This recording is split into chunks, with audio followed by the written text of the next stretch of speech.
Bismillah, Assalamualaikum warahmatullahi wabarakatuh. Alhamdulillah, alhamdulillahi rabbil alamin, wa bihi nasta'inu ala umuri dunya waddin, wassalatu wassalamu ala nabiyyina Muhammadin wa ala alihi wa sahbihi ajma'in. Amma ba'd. Hadirin jamaah Majelis Taklim Al-Bayan Zaliyat Suwaidi yang semoga dimuliakan Allah Subhanahu wa ta'ala. Sabahul khair. Gimana kabarnya pagi hari ini, Pak, Bu? Alhamdulillah. Puji syukur, marilah senantiasa kita panjatkan kehadirat Allah Subhanahu wa ta'ala yang telah dan tidak henti-hentinya memberikan kepada kita nikmat yang begitu banyak. Di mana di antara nikmat yang banyak tersebut salah satunya adalah nikmat kita bisa menghadiri majelis ilmu untuk belajar. Yang mana kita sama-sama tahu bahwasanya menuntut ilmu itu merupakan salah satu ibadah yang agung. Bahkan ia setara atau bahkan bisa melebihi ibadah jihad. Menuntut ilmu, kita belajar, itu merupakan salah satu ibadah yang agung. Bahkan kedudukan itu bisa setara atau bahkan lebih dari jihad di jalan Allah Subhanahu wa ta'ala. Tahu kan jihad? Apa? Bertempur ya, perang. Sanggup nggak kalau diminta jihad? Sanggup nggak? Berat, jihad itu berat, benar, berat. Kita turun ke medan perang, kemudian bertemu musuh, apalagi sekarang senjatanya apa? Kalau dulu mungkin pedang ya. Sekarang rudal minimalnya itu apa? Senjata api yang dari jauh aja sudah bisa digunakan. Berat itu, berat. Tapi ada ibadah yang kedudukannya bisa seperti jihad, bahkan bisa lebih. Apa itu? Menuntut ilmu. Terima kasih. Menuntut ilmu. Dan itu terdapat pada ayat yang dibacakan oleh kawan kita tadi. Ya. Di mana Allah Subhanahu wa taala berfirman, "Wa makana lil mu'minina liyanfiru kafah." Seyogianya kaum atau orang-orang yang beriman itu tidak pergi semuanya ke medan perang. Falaula nafara min kulli firqatin minhum ta'ifah liyatafaqqahu fid din. Kalau seandainya dari tiap-tiap kelompok itu ada sebagiannya, jangan semuanya pergi ke medan perang, tapi sebagiannya ada yang tetap tinggal, tidak ikut ke medan perang. Untuk apa? Liyatafaqqahu fid din. Untuk memperdalam ilmu agama, untuk belajar ilmu agama. Agar apa belajar ilmu agama tersebut? Atau fungsinya apa? Waliyunziru qaumahum idza raja'u. Jadi dengan memperdalam agama tersebut, pertama dia bertambah ilmunya, dia bisa melakukan, kemudian waliyunziru qaumahum, dan untuk memberikan peringatan kepada kaum yang lain idza raja'u, ketika mereka kembali. Jadi sebagai wasilah untuk menyampaikan ilmu kepada yang lain. La'allahum yahdharun, agar mereka semua bisa yahdar, mengambil perhatian. Nah, di sini Allah Subhanahu wa taala menjajarkan jihad dengan apa? Menuntut ilmu. Ini bukan tanpa alasan. Karena memang kedudukan menuntut ilmu yang begitu luar biasa. Maka ini merupakan salah satu hal yang patut kita syukuri. Karena kita dimudahkan dalam hal tersebut, yaitu hadir di majelis ilmu. Kalau kita sudah hadir di majelis ilmu, berhenti di situ? Tidak. maksimalkan diri kita dalam menerima, menyerap, dan memahami apa yang disampaikan di majelis ilmu tersebut. Sehingga hadirnya kita bukan sekedar hadir fisik, tapi benar-benar kita berusaha semaksimal diri kita, semaksimal kemampuan kita untuk bisa menyerap, memahami apa yang kita dapatkan di majelis ilmu tersebut, dan tujuan akhirnya, goalnya adalah mengamalkan ilmu-ilmu tersebut serta mengajarkannya kepada yang lain. Salawat dan salam semoga tetap tercurahkan kepada junjungan kita Nabi Agung Muhammad sallallahu alaihi wasallam, pada keluarga beliau, sahabatnya, dan umatnya yang tetap setia untuk mengikuti tuntunannya sampai hari kiamat nanti. Amin ya rabbal alamin. Hadirin yang semoga dimuliakan Allah Subhanahu wa taala, mari kita baca lagi surat Al-Fatihahnya bersama-sama, kemudian kita lanjutkan sedikit mendalami makna yang terkandung pada ayat yang terakhir, dua terakhir. Sebelumnya kita baca dulu surat Al-Fatihah ini bersama-sama. A'udzu billahi minasy syaithanir rajim. 1, 2, 3. A'udzu billahi minasy syaithanir rajim. Bismillahirrahmanirrahim.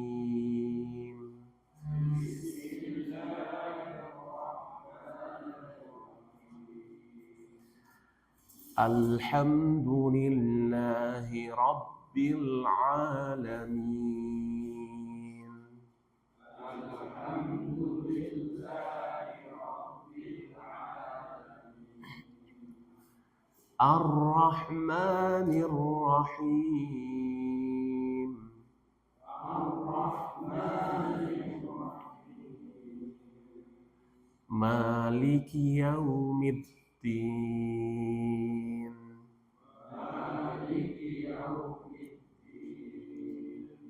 Iyyaka na'budu wa iyyaka nasta'in.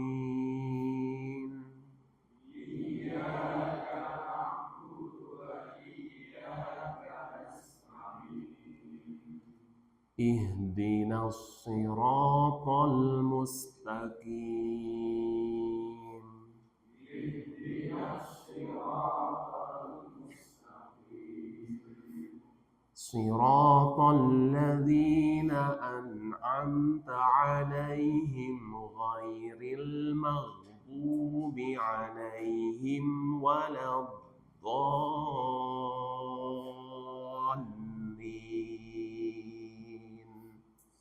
Siratal ladzina an'amta 'alaihim ghairil maghdubi 'alaihim waladdallin.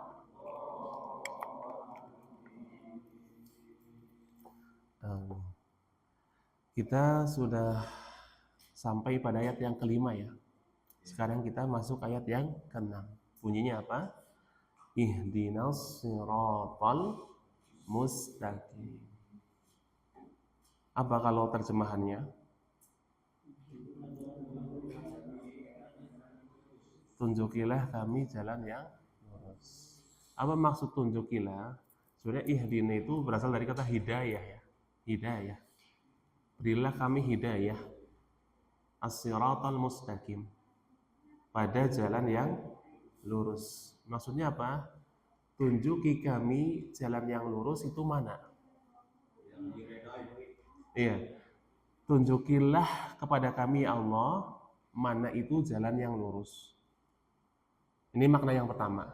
Makna yang kedua, setelah kami ditunjukkan jalan yang lurus itu, jadikanlah kami istiqomah di jalan yang lurus tersebut.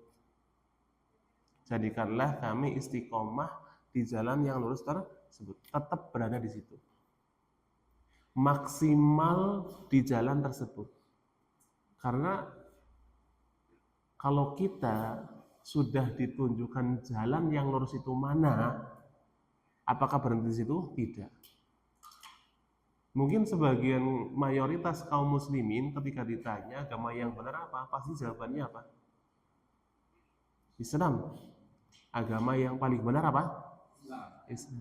Tapi kalau ditanya gimana sholatnya? Gimana sholatnya? Gimana baca Qur'annya? Gimana ibadah-ibadah yang lain? Kalau memang ada orang yang seperti itu, berarti dia sudah mendapatkan hidayah yang pertama. Itu dia tahu bahwasanya jalan yang paling benar adalah Islam. Tidak ada jalan lain yang benar. Karena Allah Subhanahu wa taala berfirman, "Innad dina 'indallahil Islam." Sesungguhnya satu-satunya agama yang diridhoi di sisi Allah adalah Islam. Agama yang lain salah. Agama apapun itu, entah itu agama samawi, ada Yahudi, ada Nasrani, ataupun yang selain samawi, agama-agama lainnya. Nah, mayoritas kaum muslimin untuk makna yang pertama ini sudah paham. Agama yang paling betul apa? Islam. Buktinya agamanya apa? Islam. Apakah berhenti di situ? Tidak. Kalau kita sudah tahu bahwasanya satu-satunya agama yang paling benar adalah Islam, berikutnya kita memohon kepada Allah Subhanahu wa taala, dan ini masuk dari kandungan, termasuk dalam kandungan ihdinas siratal mustaqim. Habis saya. Sepertinya tidak ada sinyal.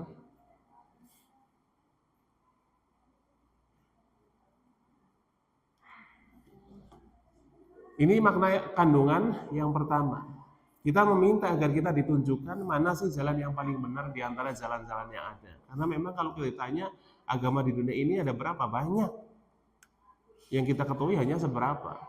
Mungkin di negara-negara yang lain, di belahan bumi yang lain, banyak agama yang lain. Tapi kita alhamdulillah telah dijadikan oleh Allah Subhanahu wa taala mengetahui bahwasanya agama yang paling benar, jalan lurus tersebut adalah Islam. Berikutnya, dan ini termasuk dari kandungan ihdinas siratal mustaqim, adalah jadikan kami untuk tetap berada di jalan tersebut. Ini lebih rinci lagi. Ini lebih rinci lagi. Jadi kita meminta kepada Allah Subhanahu wa taala agar apa? Kita dimudahkan untuk mempelajari lebih dalam agama tersebut, memahami cabang-cabang dan detail-detail dari agama Islam tersebut, kemudian mengamalkannya.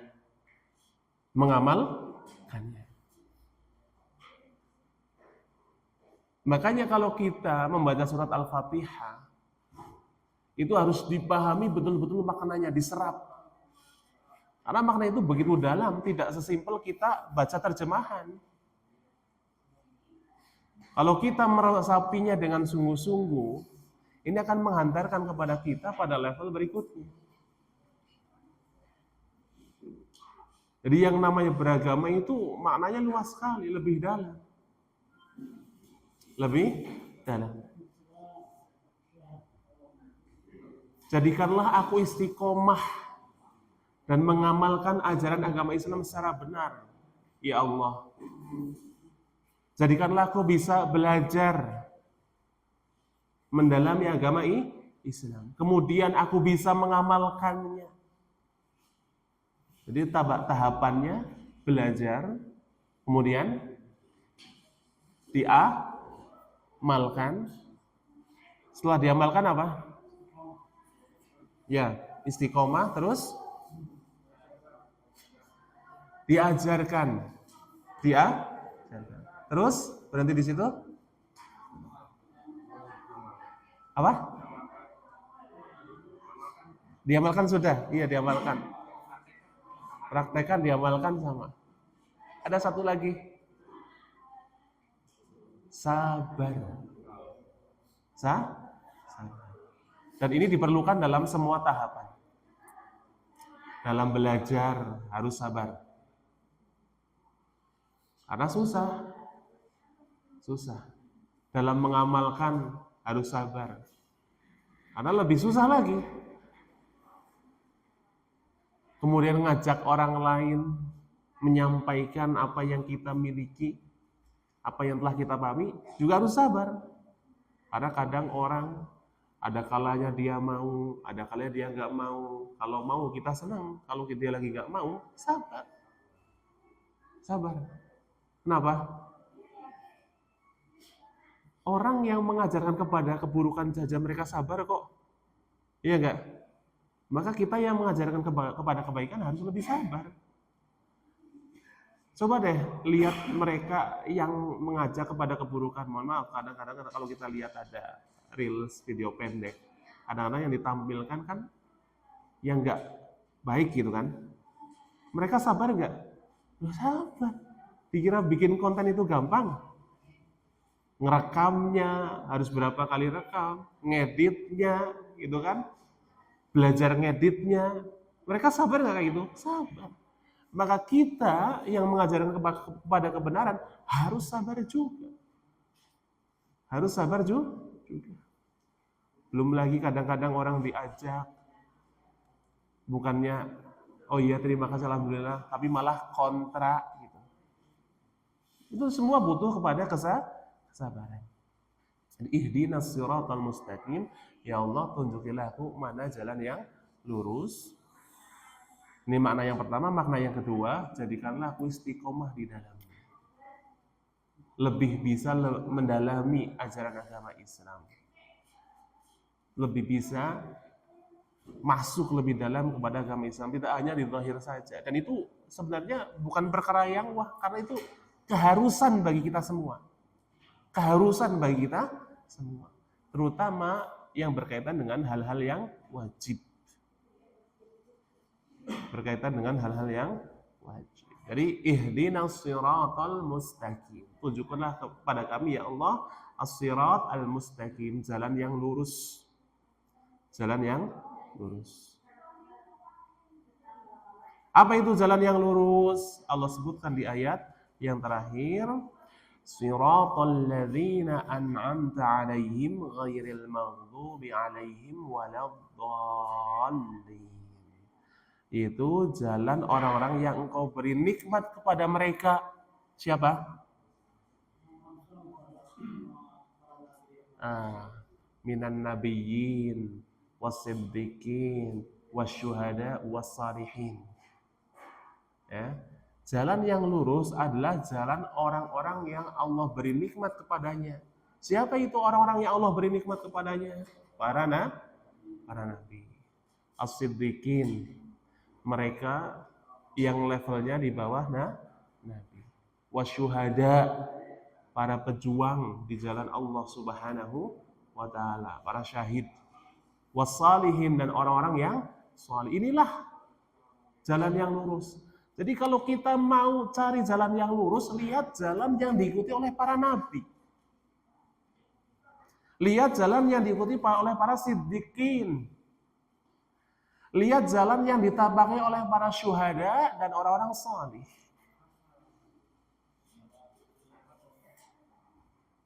Ikuti jalan mereka. Ghairil maghdubi 'alaihim, bukan jalannya orang-orang yang engkau murkai.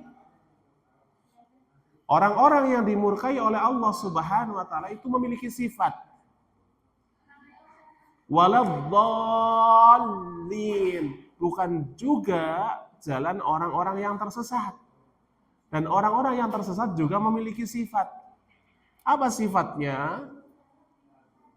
Orang-orang yang dimurkai oleh Allah Subhanahu wa taala, al-maghdub alaihim, adalah orang-orang yang mereka memiliki ilmu, tahu kebenaran, tapi ditinggalkan.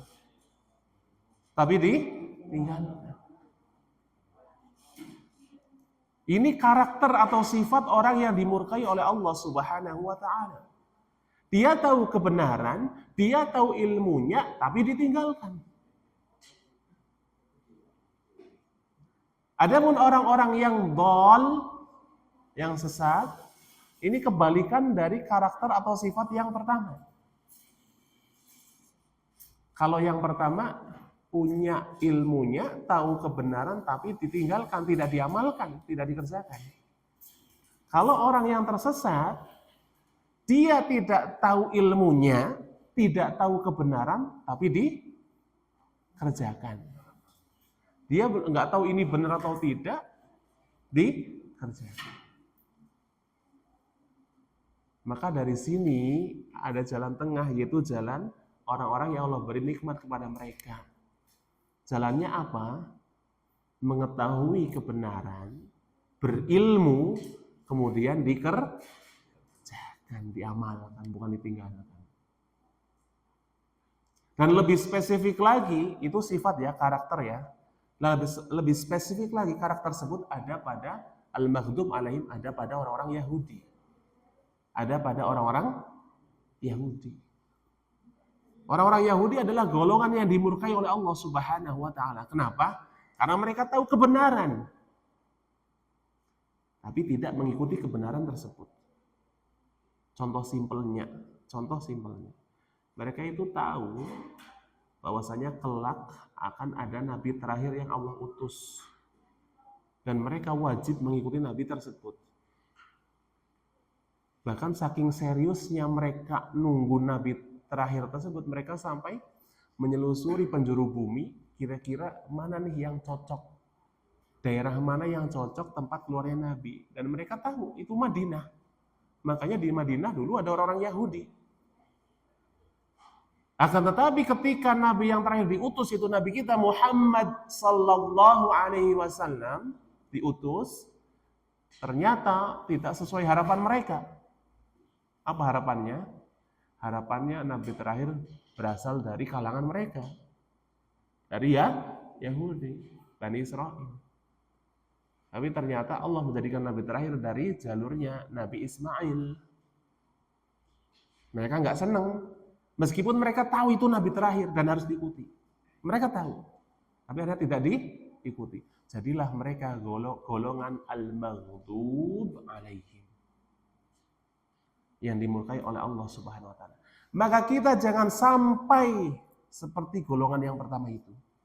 Kita tahu ilmunya, kita tahu hukumnya, kita tahu ini wajib kita harus kerjakan, kita tahu ini tidak boleh dikerjakan. Tapi kita tinggalkan. Kita tahu itu wajib, kita tahu ini harus dikerjakan, malah ditinggalkan. Kita tahu ini haram, kita tahu ini dilarang, malah dikerjakan. Ini karakter orang-orang yang dimurkai oleh Allah Subhanahu wa taala.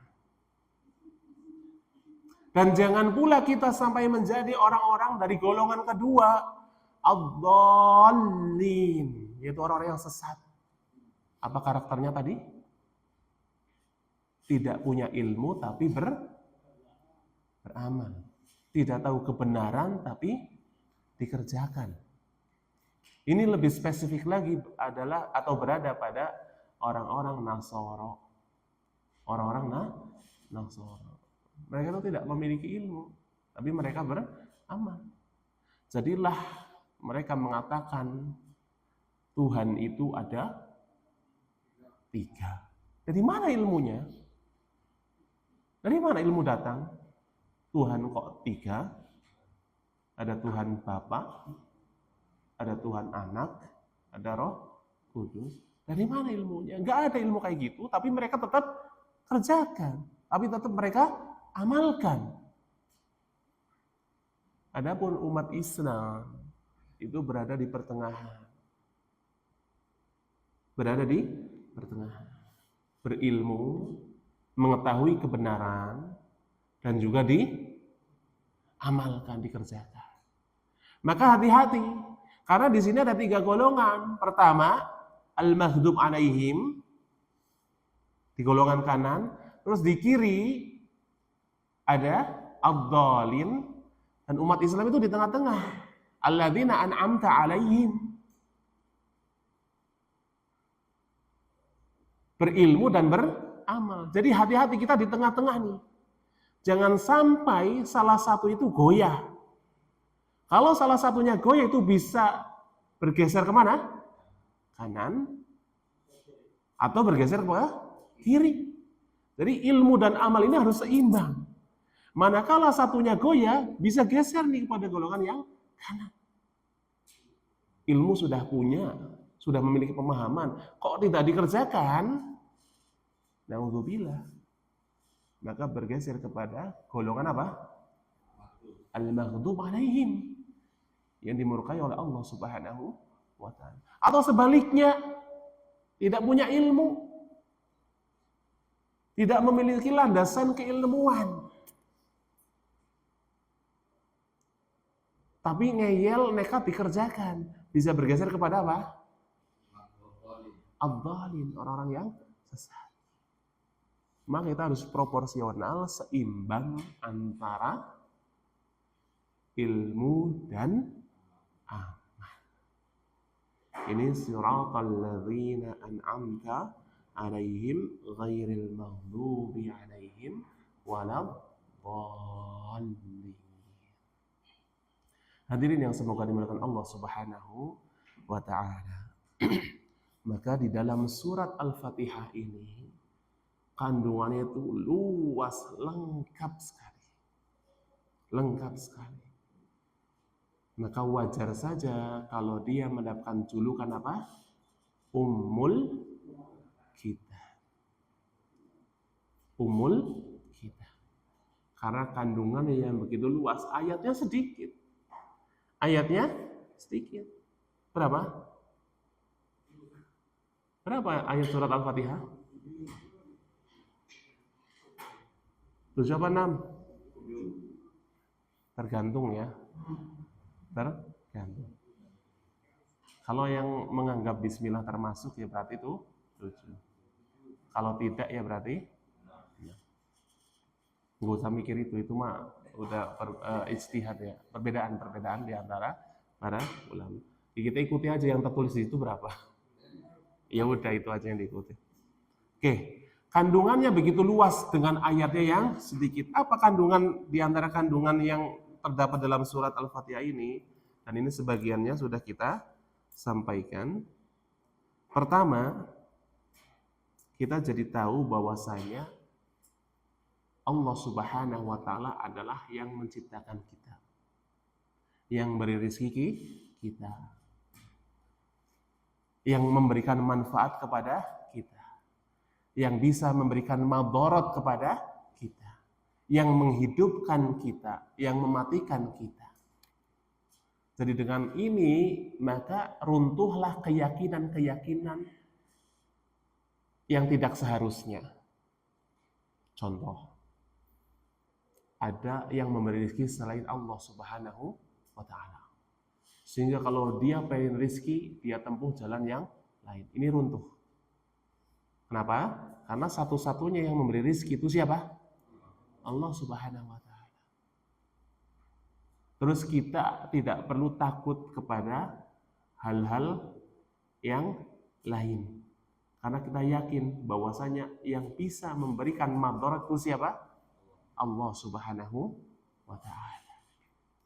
Maka selama kita berpegang teguh dengan ajaran Allah Subhanahu wa ta'ala, selama kita berlindung kepada Allah Subhanahu wa ta'ala, tidak ada yang dapat memadaratkan kita kecuali siapa? Allah Subhanahu wa ta'ala. Maka runtuhlah pemahaman kalau aku pengen berlindung, kalau aku pengen aman, maka aku harus punya ini, aku harus punya itu. Aku harus minta ke tempat ini, aku harus minta ke tempat itu runtuh. Ini didapat dari apa? Dari firman Allah Subhanahu wa ta'ala, Alhamdulillahi Rabbil Alamin. Segala puji hanya milik Allah, Rabbul Alamin. Rabb semesta alam. Rabb itu apa? Ingat-ingat, Rabb itu apa? Yang mengatur alam semesta. Dan yang mengatur ini mencakup segala sesuatu. Mulai dari menciptakan, mengatur, memberi rizki, memberi manfaat, memberi madarat, menghidupkan, mematikan. Itu semua adalah kuasa Allah Subhanahu wa taala dan tidak dimiliki oleh yang lain. Ini diantara kandungan yang ada di surat Al-Fatihah yang pertama. Yang kedua, kita jadi tahu bahwasanya satu-satunya yang berhak untuk diibadahi adalah Allah Subhanahu wa taala. Maka kita sebagai umat Islam tidak boleh beribadah atau menunjukkan ibadah kita kepada selain Allah Subhanahu wa taala. Apapun bentuknya. Apapun bentuknya. Entah itu yang hidup, manusia, jin, malaikat, ataupun yang mati. Yang paling umum apa? Patung, batu, pohon, baik yang kelihatan, bendanya kelihatan, atau tidak kelihatan. Karena satu-satunya yang berhak untuk disembah dan harus kita sembah, siapa? Allah Subhanahu wa ta'ala.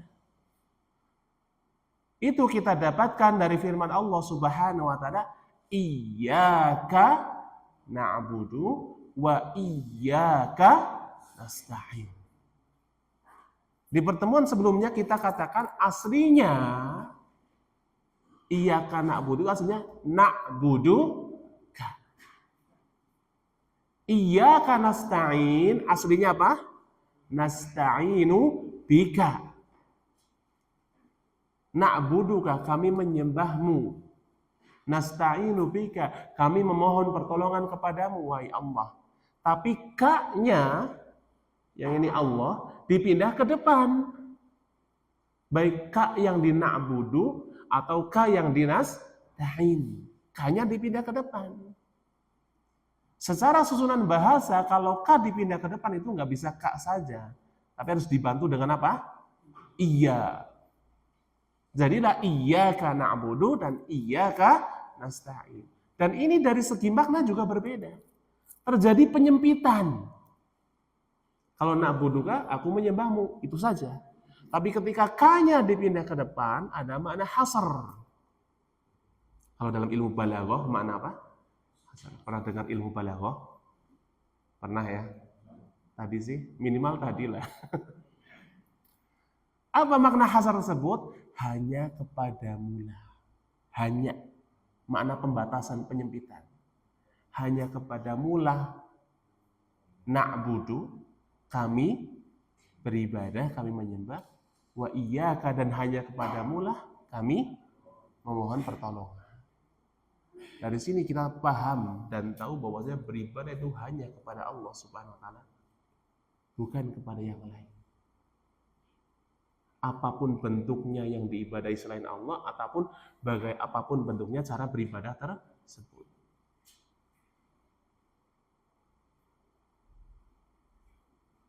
Ini kandungan yang diantara kandungan yang terdapat di dalam surat Al-Fatihah yang kedua. Yang ketiga, kita jadi mulai mengenal lebih dalam sifat-sifat Allah Subhanahu wa ta'ala. Bahwasanya Allah memiliki sifat yang jauh berbeda dengan sifat-sifat makhluknya. Itu kita ambil dari apa? Ar-Rahman, Ar-Rahim. Alhamdulillahirabbil alamin. Ar-Rahman, Ar-Rahim. Ar-Rahman, kemarin pada pertemuan yang sebelumnya kita katakan bahwasanya berasal dari kata yang sama. Ar-Rahman, Ar-Rahim berasal dari kata yang sama. Rahmah.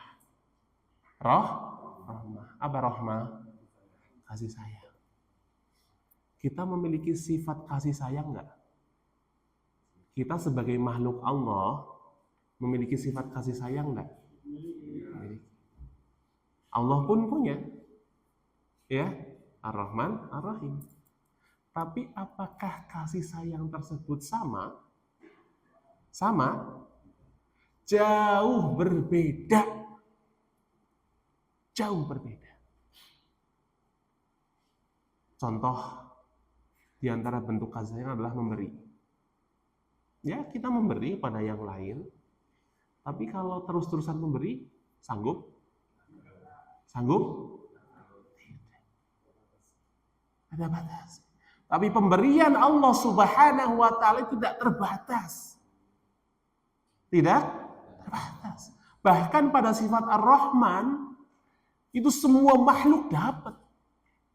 Kalau kita mungkin memberi hanya sebatas pada yang kita cintai. Iya enggak? Pernah enggak memberi sama orang yang dibenci? Na'udzubillah gitu ya. Allah tidak.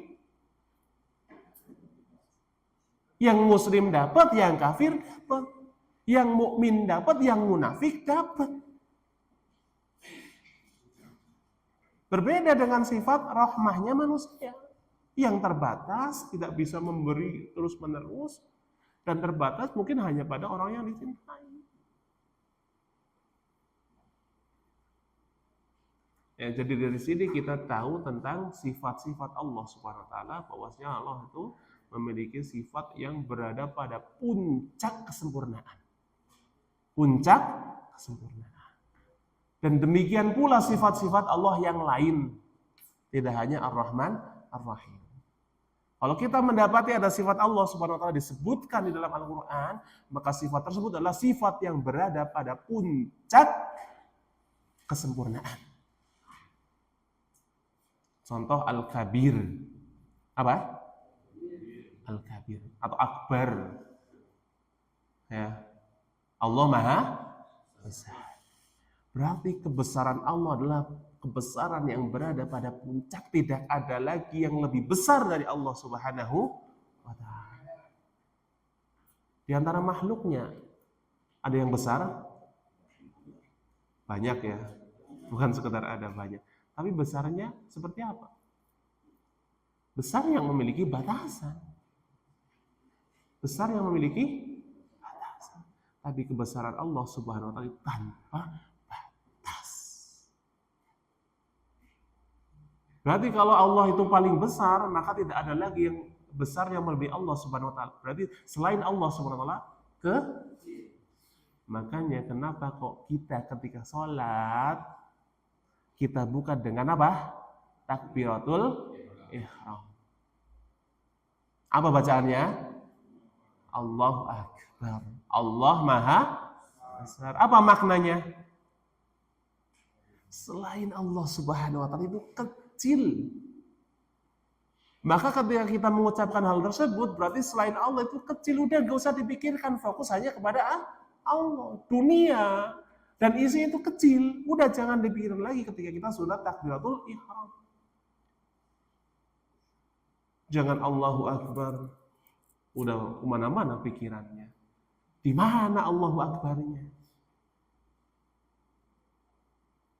Ini yang ketiga. Kita jadi mengenal sifat-sifat Allah Subhanahu wa taala dan menetapkan sifat tersebut ya sebagaimana yang Allah sampaikan, entah itu dalam firman-Nya atau melalui lisan Rasul-Nya sallallahu alaihi wasallam.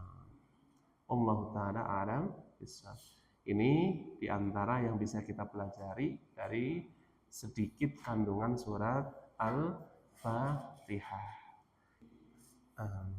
Nah, dari sini kita berharap ya kita baca Al-Fatihahnya lebih bagus lagi dan lebih bisa menghayati makna dari Al-Fatihah, terutama ketika kita sholat. Jadi ketika sholat tidak hanya sekedar takbir, terus pikirannya apa? Pengen cepet-cepet salam. Oke. Sekarang kita pindah ke surat yang baru. Kita mulai dari belakang. Surat apa? An-Nas. Baik, kita baca. Bismillahirrahmanirrahim.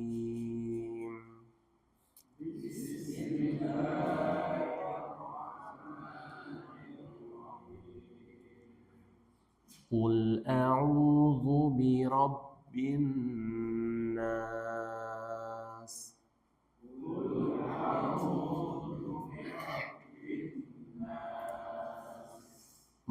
Malikin nas. Ilahin nas.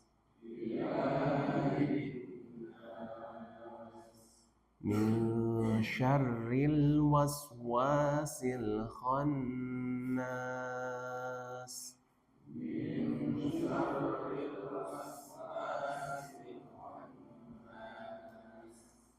Alladzi yuwaswisu fi sudurin nas.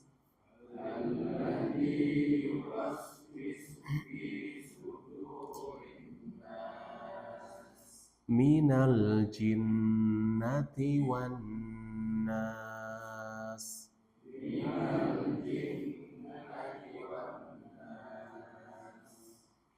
Oke.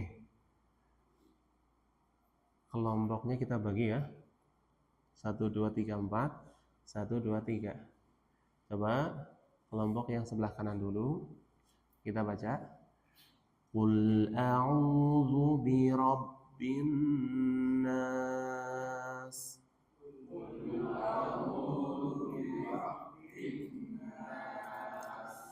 Malikin nas.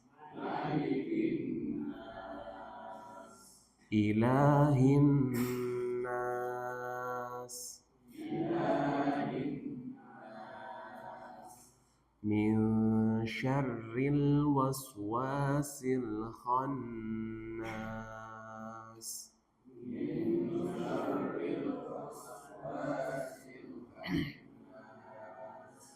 Alladzi yuwaswisu fi sudurin nas.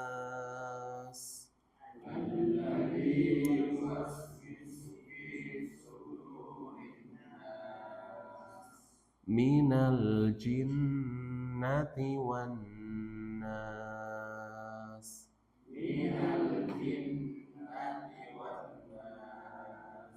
Sekarang sebelah kiri. 1, 2, 3. Qul a'udzu birabbin nas.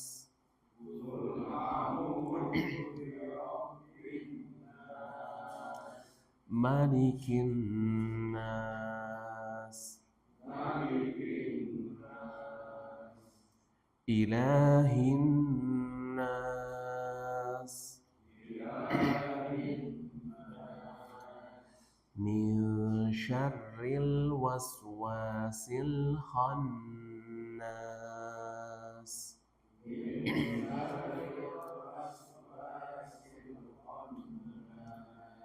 Alladzi yuwaswisu fi sudurin nas.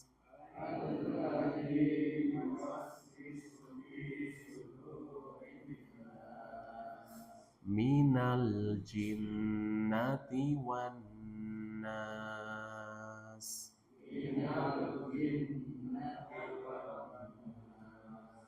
Oke, kita akan kupas dari sisi atau pembahasan ilmu tajwid. Kita mulai dari qul. Qul. Qaf makhrajnya di mana? Aqsal halqi. Adna. Aqsal lisan, maaf. Aqsal lisan. Aqsal lisan. Aqsal lisan itu mana? Lidah yang paling dalam. Qa. Qa, ki, ku. Aqo. Aqo. Ku. Ku. Lidahnya diangkat. Ku. Ku. Kemudian lam. Ujung lidah dengan langit-langit depan atau atas gusi depan, ya. Dan lidah yang ditempelkan bukan sekedar ujung ya, tapi area ini nih. Maaf saya tidak bawa lidah, kelupaan. Di area sini al, dan dia memiliki sifat lin. Dia memiliki sifat lin. Bukan lin, tawassut. Hurufnya lin umar, jadi kebawahnya lin ya. Hurufnya lin umar, lam. Maksudnya apa? Al. Jadi kayaknya ada sisanya dia. Al, la, al, la, al, la. Jadi ketika kul bukan langsung kul, tapi kul, kul, kul, a'u, kul, a'u. Kemudian a. Di mana ke tempat keluarnya? Ini baru aksol halqi. Di tenggorokan Mbah. A. Qul a'u. Qul a. Kemudian ain. Wastul halqi, tenggorokan tengah. A. A'u. Qul a'u. Kemudian a'u di sini ada mad tabi'i. Karena huruf ain berharokat dhammah, ketemu wawu sukun. Jadi panjangan bacanya tidak pendek. Ada 2 harokat. Qul a'u, dua harokat. Zu ini keluar di ujung lidah dengan gigi jari atas. Ya. Zu, qul a'udzu. Bi, ba 2 bibir, bi kasroh ya. Bi rahangnya tarik ke bawah. Qul a'udzu bi, ra dia agak dekat dengan lam. Hanya saja lidahnya, kalau lam kan lidahnya kita rapat ya. Tapi kalau ra itu depannya itu ada rongga, ra. Kenapa ada rongga? Ya kalau kita tutup rata nggak keluar rohnya. Coba deh. Nggak bisa. Dia ada rongga itu. Ra. Rabbi, banya ini tasydid. Rabbi. Jadi seakan-akan ada ba sukun dan ada ba berharokat kasrah. Rabbi. Rabbin nas ini ada al, tapi alnya al apa? Syamsiyah, sehingga tidak dibaca dan masuk kepada huruf berikutnya, yaitu apa? Nun. Nunnya bertasydid, gunnah, ditahan 2 harokat. Qul a'udzu bi rabbin. Jadi jangan langsung rabbin nas, jangan. Tapi qul a'udzu bi rabbin nas. Nas, ini ada mad apa? Aslinya mad tabi'i, tapi karena dia di akhir ayat berhenti jadi berubah. Mad arid lis sukun. Kita baca 4 ya. Kita baca 4. Qul a'udzu bi rabbin nas. 1, 2, 3. Qul a'udzu bi rabbin nas. Coba nunnya dihunnah lagi dan ditahan 2 harokat. Qul a'udzu bi rabbin nas. Qul a'udzu bi rabbin nas. Terakhir ini sin, dia itu memiliki sifat apa? Hamas. Jadi ada angin keluar.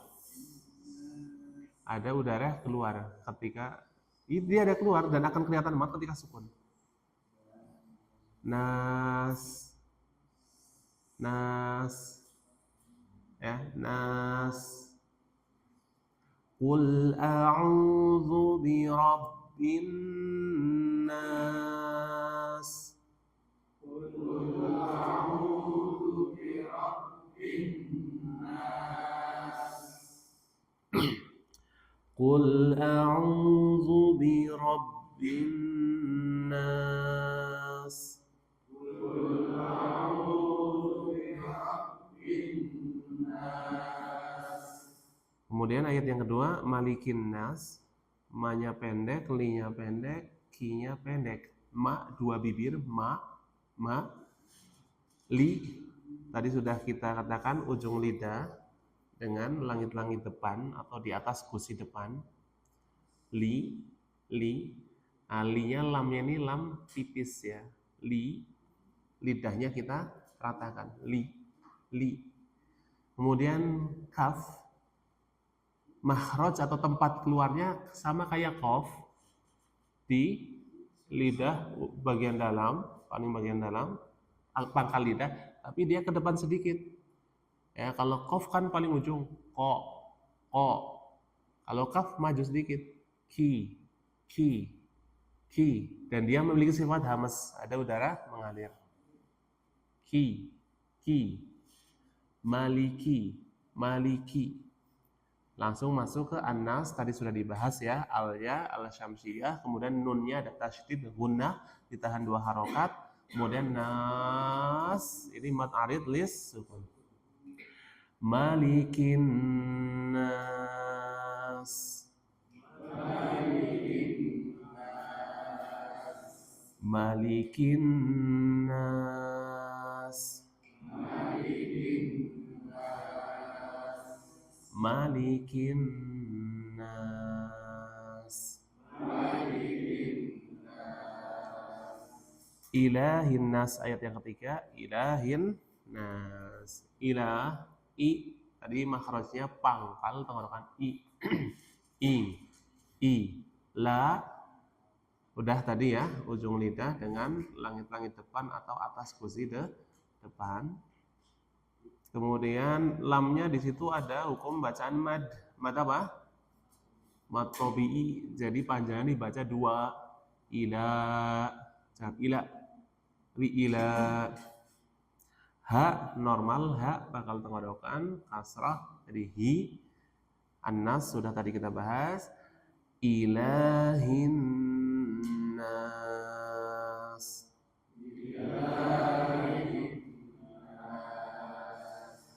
Ilahin nas.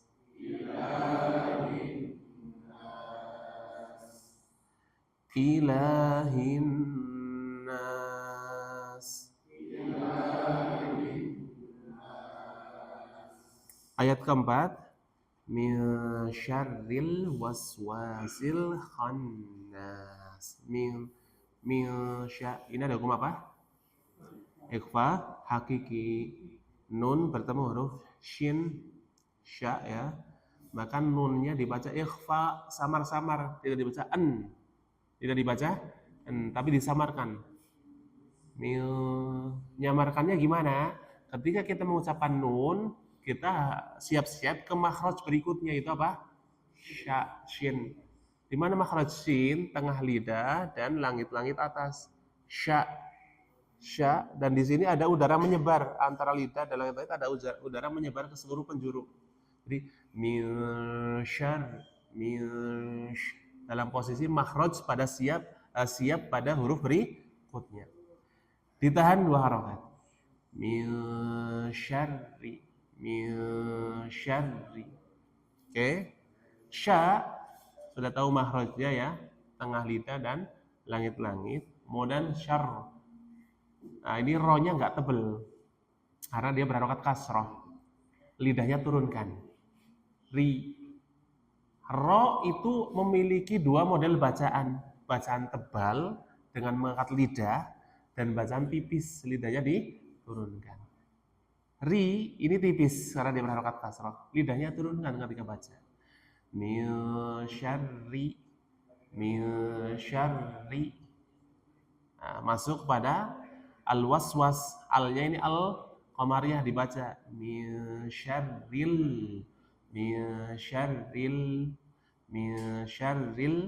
wa 2 bibir, wa was sin, ini gigi seri bawah, lidah, si.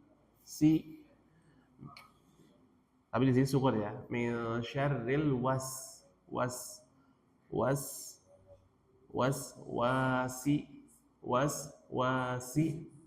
al khannas. Kha tenggorokan atas. Kha langsung masuk ke khannas. Nas ini sama kayak sunan nas ya. Min syarril waswasil khannas.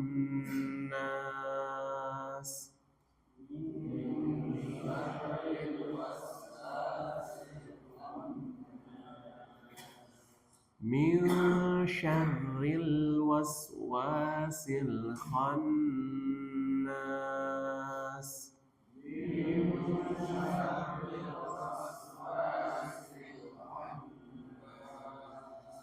khannas min syarril waswasil khannas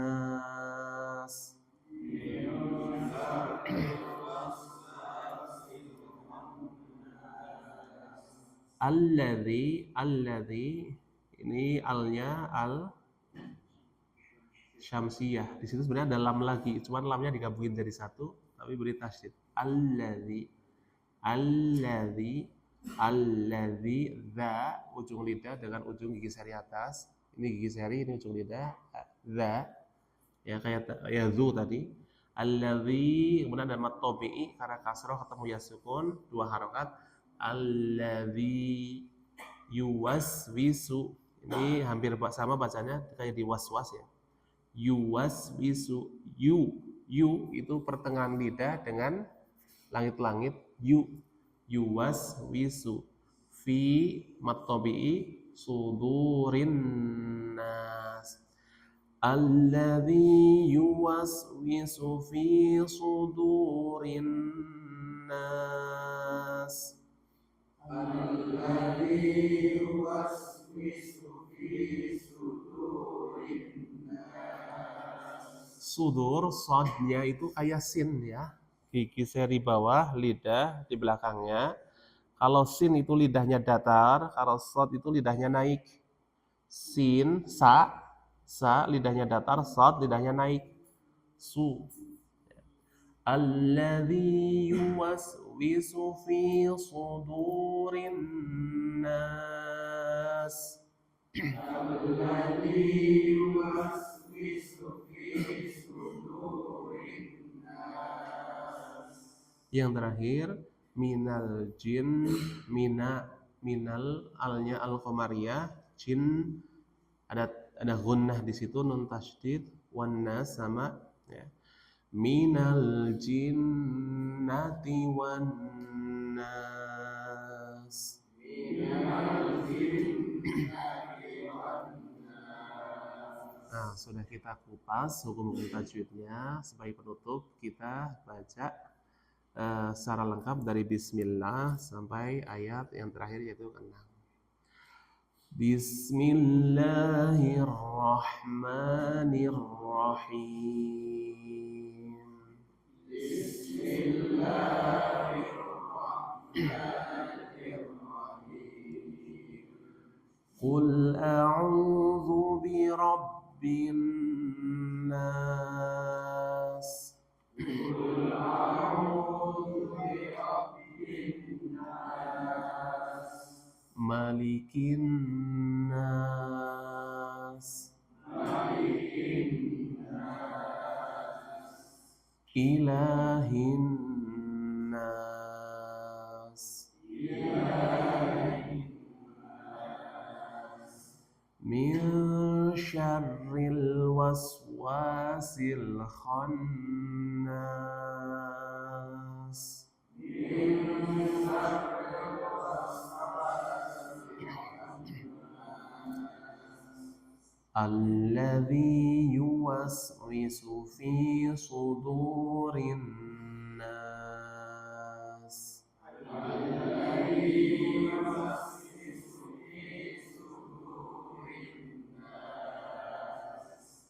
Minal jinnati wan nas. Minal jinnati wan nas.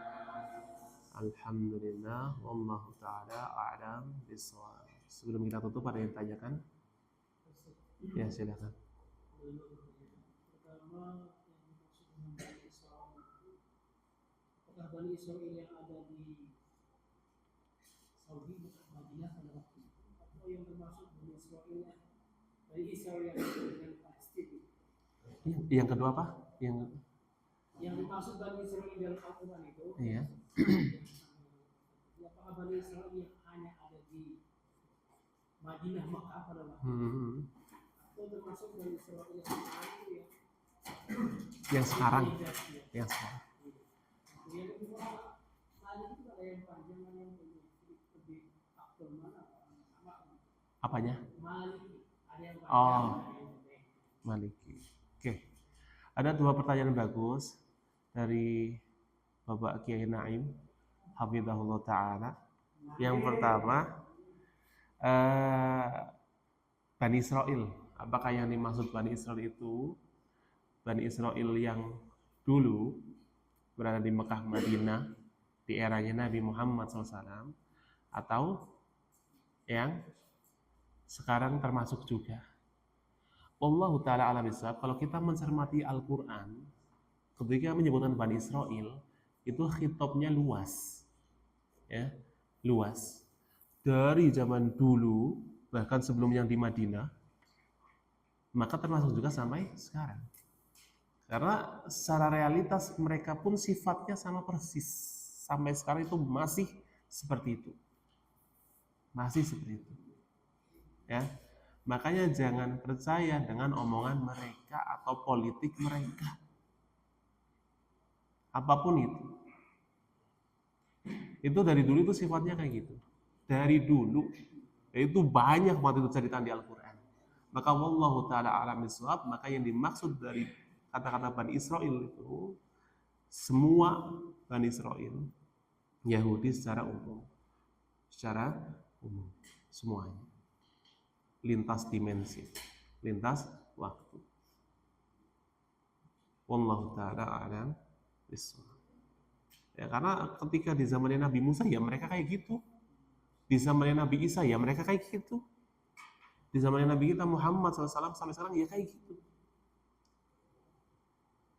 Ditinggal sebentar udah diselamatin nih sama Allah SWT, nyebrang laut, ditinggal sebentar oleh Nabi Musa 40 hari nyembah patung anak sapi. Kemudian